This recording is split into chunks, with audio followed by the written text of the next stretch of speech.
Alright guys, what's up and welcome back from the Diablo 3 video. I'm Jake. So today we're going to be talking about difficulty. It's a question I've been getting a lot lately, and one of the biggest misconceptions about it is like, what difficulty should I be farming on if I'm X DPS, and it's kind of the wrong way to think about it, really. And so today in this video I'm going to go over kind of like how to select difficulty for torments, for farming, and also just to kind of figure out where you should be farming in GRs and kind of when to move up and all that stuff. So if you haven't already, hit the subscribe button and for more Diablo 3 content, and also hit that little bell next to subscribe to get notified when I put up new videos. All of the information that I'm going to be sharing, all the numbers per difficulty and everything, I'm going to be sharing that link in the description, so you can actually pop that up, follow along with everything, because we're going to talk about things in kind of a grand scope sort of manner. Because obviously whenever you're farming in Diablo, you're going to be after not just one but multiple things, whether it be like, bounty caches, or you're trying to get more experience, or any of these, like, or you're trying to get like Uber keys or organs, or when you're in GRs, like you're just trying to be fast and efficient to get, keys for normals, keys in normals, or just leveling gems, right? So I'm not going to really get into like the whole nitty gritty with all the numbers, because there's a lot of variables here that can affect where you should be at, but it's more of like you have to feel out where you need to be farming at based on the gear that you've got. Now, after you've been playing this game for a while, you'll start to kind of get this you'll start to understand this and like be able to select your difficulty kind of like second nature. But this video is more or less targeted towards newer players or returning players, because over the past few patches and everything, numbers have changed and all that as well. Just getting started, we're going to break everything down into two different categories. We're going to break one into like the torment side of things and farming and what difficulty you should be on, and then lastly we'll follow up on greater rift difficulties and kind of what your expectancy is as far as efficiency goes, and when you should be actually progressing higher levels. Starting off with just normal torment, we're going to bring up this chart that's going to show everything, all the benefits and all the percentages and all the drops for every difficulty. And like I said, there's a link in the description. You can pull it up and kind of follow along with me. I'm just going to explain the numbers and everything, and it's going to help better illustrate kind of where we should be like focusing on based on kind of like where we are gear wise. So here we are. Now this is from d3resources.com, and this is basically every difficulty from normal all the way to Torment 13, and then also the respective GR levels, which would be 1 on hard to Torment 13, which is Greater Rift 60. And as you can see down here, we have monster health, which at normal it's 100%, and then also you get 0 XP bonus. That doesn't mean you don't get any XP, it means you get 100% XP. So this is basically a 1-for-1 trade-off here.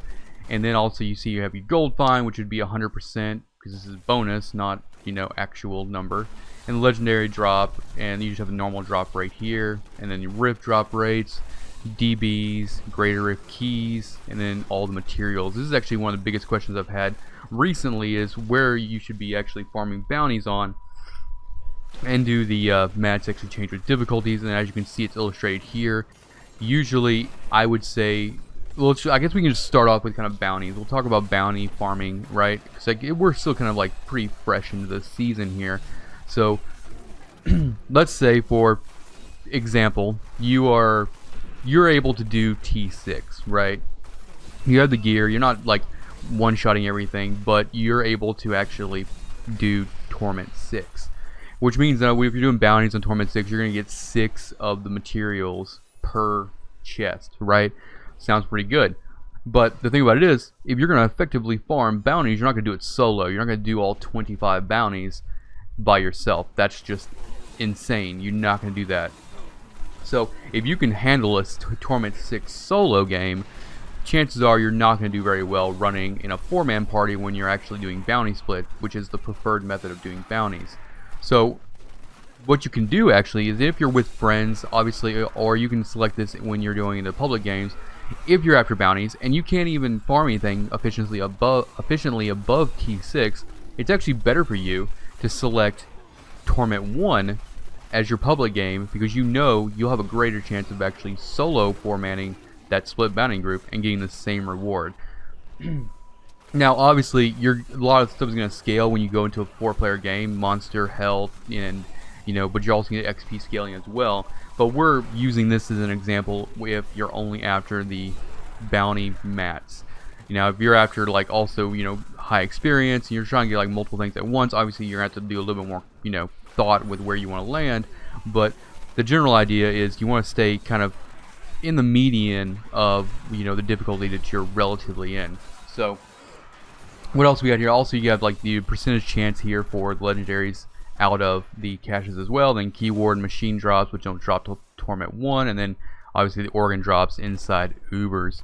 So since we're focusing on Torment right now, we're going to assume that you're doing normal rifts and you're going to be doing bounties, and we'll just keep it at that, right?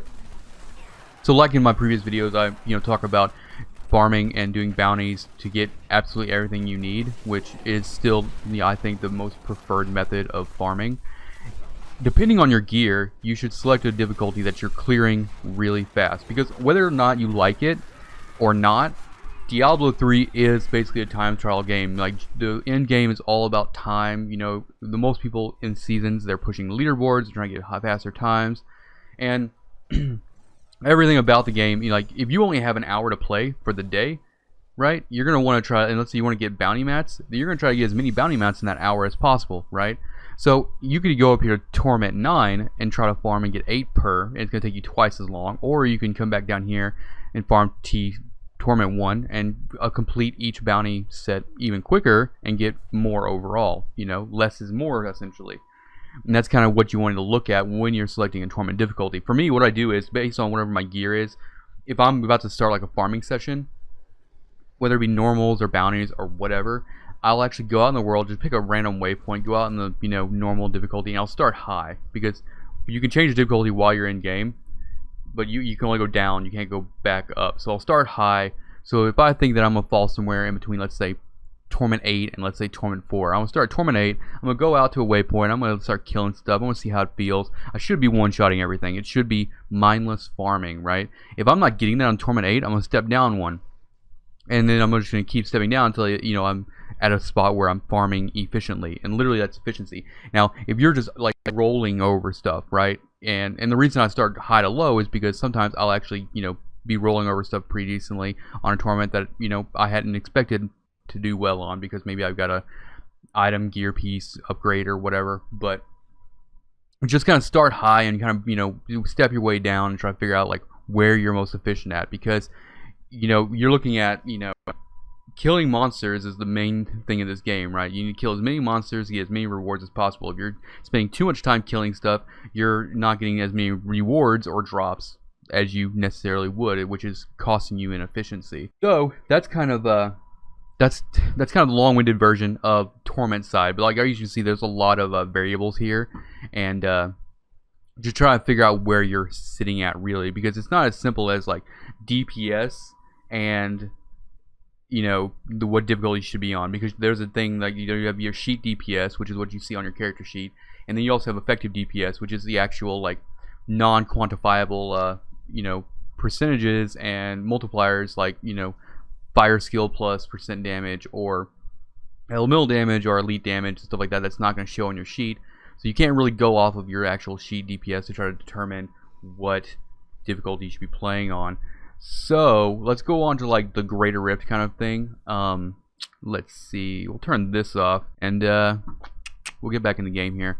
But as far as Greater Rifts go, it's actually pretty simple in the way I keep it out. Whenever I'm selecting Greater Rifts, obviously I try to like see, let's say I've been farming pretty efficiently on Torment 10, but I'm going to just do solo GRs, right? So I'm going to attempt to do 45. So it's just the same kind of thing. You'll be testing the waters here, and you're setting up for like a grinding session. So what you're going to do is jump into this GR. You're going to waste some keystones, whatever, but you're going to figure out where you're actually at for your gear and your DPS. But what I'll usually do is I'll jump into like, let's say Torment 10, GR 45.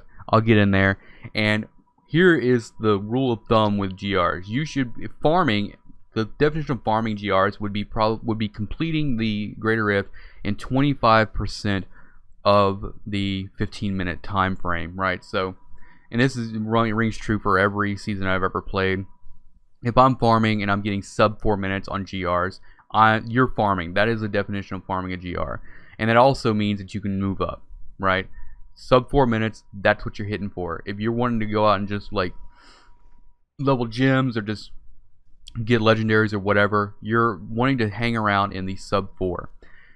And then if you decide to move up, if you're pushing, for instance, if you're pushing GRs, then you move up. Then if you're higher than, I would say if you're higher than 8 minutes on a GR, you're not being efficient, right? You need to drop it to where you're completing sub 8, and that means you're at least getting some of your gems upgraded. You're getting a little extra XP and blood shards and all that stuff, and that's for, you know, that's for pushing, because you're looking for like those higher gem levels to actually go to the next level, because ultimately you're trying to get to that sub 4, right? So that's kind of long-winded side of things. I didn't really want this video to run that long, but just to kind of recap, you know, whatever your gear is, try out, start it high, and then, you know, go out and try to figure out what what you can one-shot efficiently.